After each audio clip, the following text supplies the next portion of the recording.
Good morning students. आज हम human resource management के अंदर एक बहुत ही इम्पॉर्टेंट टॉपिक करने जा रहे हैं, जो कि एक एचआर ह्यूमन रिसोर्स मैनेजर के पॉइंट ऑफ व्यू से बहुत ही इम्पॉर्टेंट सब्जेक्ट है। दैट इज़ इंडस्ट्रियल रिलेशनशिप, और आईआर भी बोल देते हैं इसको। इंडस्ट्रियल रिलेशन की बात करेंगे।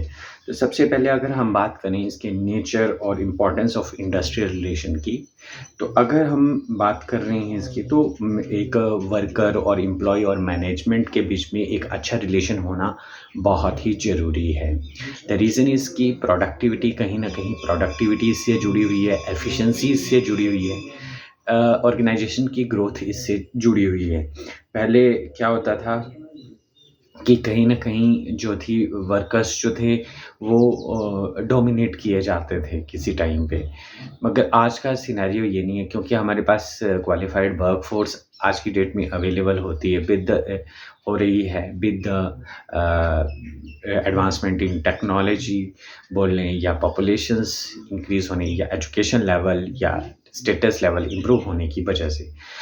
इसलिए ये एक अच्छा रिलेशनशिप होना इंडस्ट्री के साथ एक लेबर का बहुत ही ज़रूरी है, ठीक है? जिससे कि प्रोडक्टिविटी, एफिशिएंसी और ऑर्गेनाइजेशन की ग्रोथ हो सके।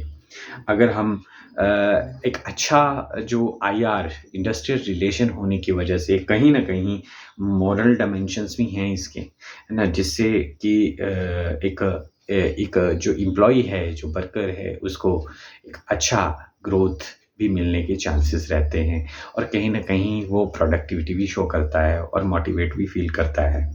अब बात आती है कि एक अच्छे आईआर के लिए, इंडस्ट्रियल रिलेशन के लिए कौन-कौन सी पार्टीज़ इन्वॉल्व हैं। तो सबसे पहले ये डिफरेंट पार्टीज़ हैं जो इन्वॉल्व हैं, सभी के नाम मैं बता देता हूँ।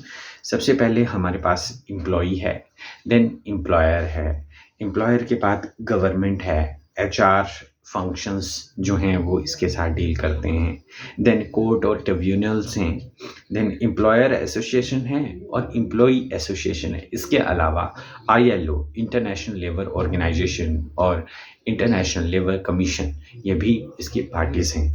टोटल हम बात करें तो टोटल हमारे पास कितनी पार्टीज़ हैं? टोटल हमारे पास 8 पार्टीज़, 8 पार्टीज़ हैं, जो कि इंडस्ट्रियल रिलेशंस के लिए, एक एम्प्लॉयर के रिलेशंस के लिए बहुत ही ज़रूरी हैं। अगर हम सबसे पहले बात करेंगे एम्प्लॉयी की, किसी समय की बात है, तो एक एम्प्लॉयी जो था वो, या जो वर्कर था, उसकी संख्या ऑर्गेनाइज्ड सेक्टर में अप्रॉक्सिमेटली 28.1 मिलियन थी। Now it has been changed to 365.1 million. कितना ज़्यादा चेंजेस आ गया है। It is only because of कि एडवांसमेंट भी हुई है टेक्नोलॉजी में, कहीं न कहीं पॉपुलेशन है, कहीं न कहीं अनएम्प्लॉयमेंट भी है, ठीक है? ये वेरियस फैक्टर्स हैं जो कि हम आगे चल के डिस्कस भी करेंगे। नाउ अगर हम बात करते हैं कमिटमेंट टू इसकी, कि जो इंडियन वर्कर्स में सर्टेन ऑब्जर्वेशन देखी गई हैं। फर्स्ट पॉइंट है commitment to the industry. Commitment to the industry की अगर हम बात करें, तो एक ऑर्गेनाइजेशन की, एक एम्प्लॉय की जो है वो कमिटमेंट रहती है कि वो उस पर्टिकुलर इंडस्ट्री में काम करे, पर्टिकुलर इंडस्ट्री के लिए काम करे। आज की डेट में क्या है कि लोग जो हैं विलेज एरिया से माइग्रेट हो रहे हैं अर्बन एरियाज़ में for the schooling of the students, their children, there part, और इसके लिए वो क्या है, इंडस्ट्रीज़ जॉइन कर रहे हैं। आज की डेट में प्राइवेटाइजेशन होने की वजह से कहीं न कहीं जो जो आदमी है, जो वर्कर है, वो मूव ऑन कर रहा है इंडस्ट्रीज़ की तरफ, अर्बन एरियाज़ की तरफ, जहाँ पे वो वहीं पे सेट होके बैठ रहा है, बिकॉज़ उसको आगे की ग्रोथ उसी में नज़र आ रही है। अनएम्प्लॉयड है, गवर्नमेंट सेक्टर्स में अवेलेबिलिटी नहीं है, इसलिए वो क्या है, कहीं न कहीं लॉयल बनता जा रहा है उस पर्टिकुलर इंडस्ट्री के लिए, बिकॉज़ एक तो वो उसको एम्प्लॉयमेंट दे रही है, और दूसरा है ना, कहीं न कहीं क्या है, उसको ग्रोथ भी जाए। तो वो विलेज एरिया से जो है शिफ्ट कर रहा है, या इंडस्ट्री अगर विलेज एरिया में शिफ्ट कर रही है, तो वो उस इंडस्ट्री के साथ ही जुड़ा है, और जो इंडस्ट्री है उसके साथ साथ वहाँ की लेबर या जो वर्क फोर्स है वो भी माइग्रेट कर रही है। नाउ सेकंड पॉइंट पे अगर हम बात करें प्रोडक्टिव लेजिस्लेशन, है ना, एक टाइम था जब कोई भी लेबर्स के लिए कोई भी प्रोडक्टिव लेजिस्लेशन नहीं हुआ करती थी, कोई भी लीगल लॉज नहीं हुआ करते थे। आज की डेट में उन वर्कर्स के इंटरेस्ट को ध्यान में रखते हुए काफ़ी सारे लीगल लेजिस्लेशन बनाए गए हैं ताकि उनको टाइमली वेजेस मिल सकें या किसी भी कारण का डिस्प्यूट है तो उसको टाइमली रिजॉल्व किया जा सके। नाउ नेक्स्ट है स्टेटस ऑफ वर्कर। आज की डेट में जो वर्कर का स्टेटस है वो पहले से ज़्यादा इम्प्रूव हुआ है। पहले एक वर्कर को डोमिनेट किया जाता था। पहले किसी इंडस्ट्री में अनस्किल्ड वर्क फोर्स को भी इजीली हायर कर दिया जाता था, परंतु आज की डेट में अनएम्प्लॉयमेंट के बढ़ते और हायर क्वालिफिकेशन और स्किल एरियाज़ के बढ़ते हुए आज हमारे पास स्किल्ड और सेमी स्किल्ड वर्क फोर्स भी अवेलेबल है।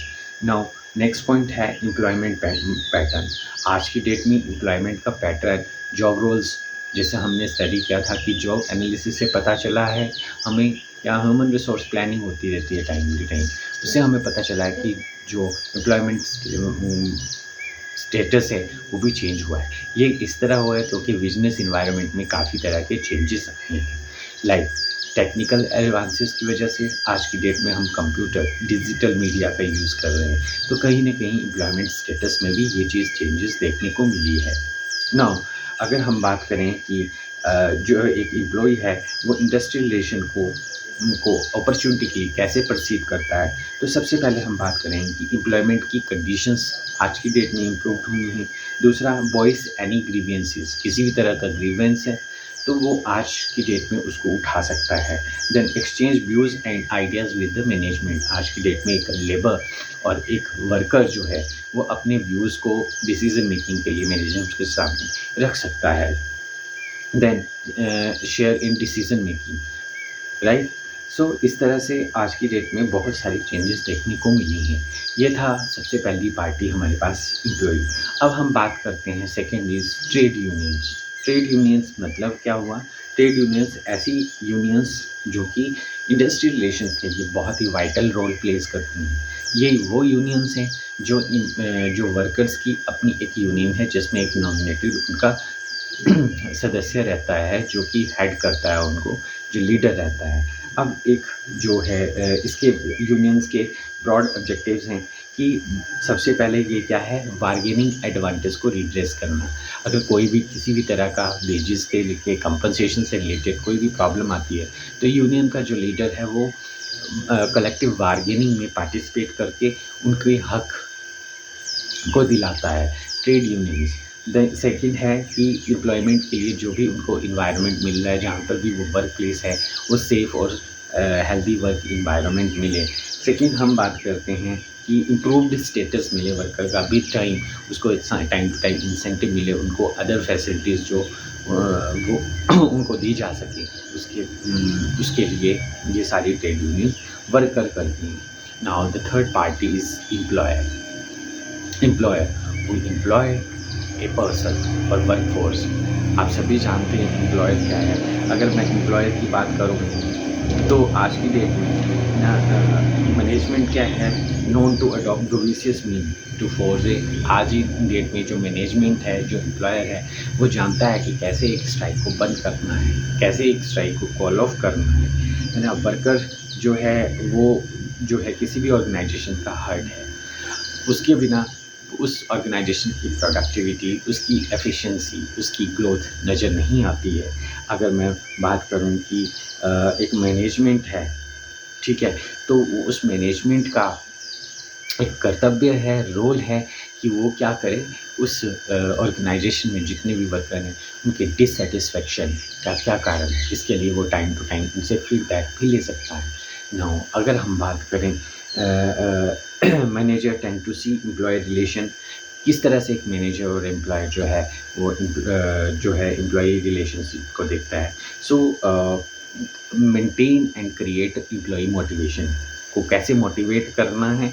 Then the obtaining commitment to the workforce, and mutual beneficial channel of communication और इंसेंटिव और द वेजेस के लिए, high level of achieving efficiency कैसे अचीव करनी है, देन डिसीजन मेकिंग में पार्टिसिपेट करना है, देन पावर स्ट्रक्चर और ट्रेड यूनियन के साथ कैसे नेगोशिएट करना है, कलेक्टिव बार्गेनिंग करनी है. Now the fourth party is employ association. हमें पता है एम्प्लॉयज़ की भी अपनी एसोसिएशन रहती है, दैट इज़ लोकल लेवल पे, इंडस्ट्री लेवल पे और ऑल इंडिया लेवल पे.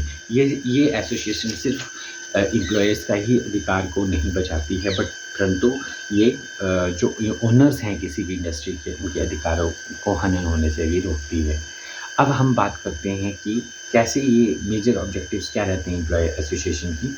सो representing employer in collective bargaining में रिप्रेजेंट करना, then machinery for avoidance of dispute की मशीनरी डेवलप करना, then providing information to employer relation to give जो भी एम्प्लॉय की रिलेशनशिप जिसमें एडवाइस हो वो देना, एंड नेशनल इश्यूज़ में रिप्रेजेंट करना अपने मेंबर को. ये सारे काम क्या हैं, एक एम्प्लॉय ऑर्गेनाइजेशंस के रहते हैं. बहुत सारी ऐसी ऑर्गेनाइज जैसे एसोसिएटेड चैम्बर ऑफ कॉमर्स हैं, फिकी है, एमो है, देन नेस्कॉम है, ये सारी क्या हैं एम्प्लॉयर एसोसिएशंस हैं. Now next party is government. पहले तो कहीं ना कहीं 19th सेंचुरी से पहले गवर्नमेंट का कोई भी रोल नहीं हुआ करता था. नाउ आज की डेट में आफ्टर द 19th सेंचुरी का गवर्नमेंट का रोल भी इंडस्ट्री रिलेशनशिप में आ गए हैं. आज की डेट में जो लेबर वेलफेयर्स हैं ना, ये लीगल लेजिस्लेशंस बन चुकी हैं, इसमें एक्ट बन चुके हैं, है ना, जैसे डिस्प्यूट एक्ट, ग्रीवियंस हैंडलिंग का एक्ट, है ना, वेजिस एक्ट, ये बन चुके हैं. इनकी इंटरफेरेंस से कहीं ना कहीं लेबर की जो है या वर्कर्स की जो है इम्प्रूवमेंट हुई है, और ये एक ऑर्गेनाइजेशन को करना ही पड़ता है ना, अगर उसको इलीगल काम नहीं करना है. Next is judiciary and employ relation. अगर हम जुडिशरी की बात करें तो जुडिशरी का अपना रोल है. आज की डेट में ऐसा नहीं है, हाँ ये ज़रूर माना जाता है कि जुडिशल की इंटरफेरेंस के कारण क्या है, कहीं ना कहीं उसके नेगेटिव इम्पैक्ट ज़्यादा नज़र आए हैं, बिकॉज हमेशा जुडिशरी जो है एक जैसा डिसीज़न अपना नहीं दे सकती है ना. अगर मैं बात करूं कि कई बार उसके नेगेटिव डिसीजंस भी रहते हैं, जिससे क्या है कहीं ना कहीं इसका असर जो है किसी भी ऑर्गेनाइजेशंस पे पड़ता है या इंडस्ट्री पे पड़ता है. इसका कलेक्टिव आंसर हो सकता है कि कहीं ना कहीं वो बिल्कुल स्ट्राइक ऑफ कर देते हैं या लॉकडाउन हो जाती हैं इंडस्ट्रीज़ ने. इसका बहुत ही इम्पैक्ट भी पड़ा है, बट किसी न किसी तरह की डिस्प्यूट को रिजॉल्व करने के लिए इनका भी बहुत बड़ा योगदान है. नेक्स्ट है एचआर फंक्शन. एचआर जो कि माना जाता है किसी भी इंडस्ट्री का राइट हैंड माना जाता है. ये सभी डिपार्टमेंट से कोऑर्डिनेट करता है, आप सभी जानते हैं, जैसा हमने किया भी था. ये जो एचआर फंक्शन है, ये कहीं ना कहीं अगर हम फर्स्ट प्लेस की बात करें तो ये इंडस्ट्रियल हार्मोनी बनाने के लिए बहुत ही अहम डिपार्टमेंट है. अगर ये स्ट्रैटेजिक पार्टनर, चेंज एजेंट और एडमिनिस्ट्रेशन एक्सपर्ट और एम्प्लॉय चैम्पियनशिप का काम भी करता है. Then it is the counterpart of finance, operation and marketing too. ठीक है, क्योंकि ये एचआर डिपार्टमेंट जो है जिसकी हार्मनी हर डिपार्टमेंट से होती है, ये कहीं ना कहीं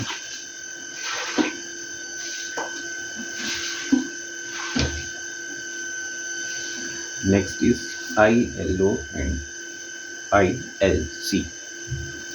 ILO and ILC, International Labour Organization, that was set up in 1990. The purpose of adopting international standard to cope up with the problem of the labour की प्रॉब्लम्स के साथ कोप अप करना था इसका मेन ऑब्जेक्टिव. जैसे right of association agriculture 1921 में इसका था, है ना, जिसने इंडस्ट्रियल रिलेशनशिप को करना था. Freedom of association and protection of right to organise. Then rural worker organisation, है ना, ये क्या थे, ILO के standard with regard to industrial थे. बारगेनिंग का 1981 में, ट्राईपार्टाइट कंसल्टेशन 1975. ये सारे काम जो हैं वो आईएलओ इंटरनेशनल लेबर ऑर्गेनाइजेशन का। इसके बाद इंडियन लेबर कमीशन की अगर हम बात करें तो इसका काम मेनली था इंडस्ट्रियल हार्मोनी बनाए रखना, ताकि कोई भी किसी तरह का ऐसा काम ना हो जिससे क्या है डिस्प्यूट पैदा हो, है ना, और इंडस्ट्री को हानि हो। सो आई थिंक ये सारी की सारी जो पार्टीज़ हैं, 8 पार्टीज़, आपको इसके बारे में समझ आ गया होगा। अगर आपको इसके बारे में समझ आ गया है तो प्लीज़ मेरे चैनल एकेएम मैनेजमेंट क्लासेस को लाइक, शेयर और सब्सक्राइब करें। Thank you.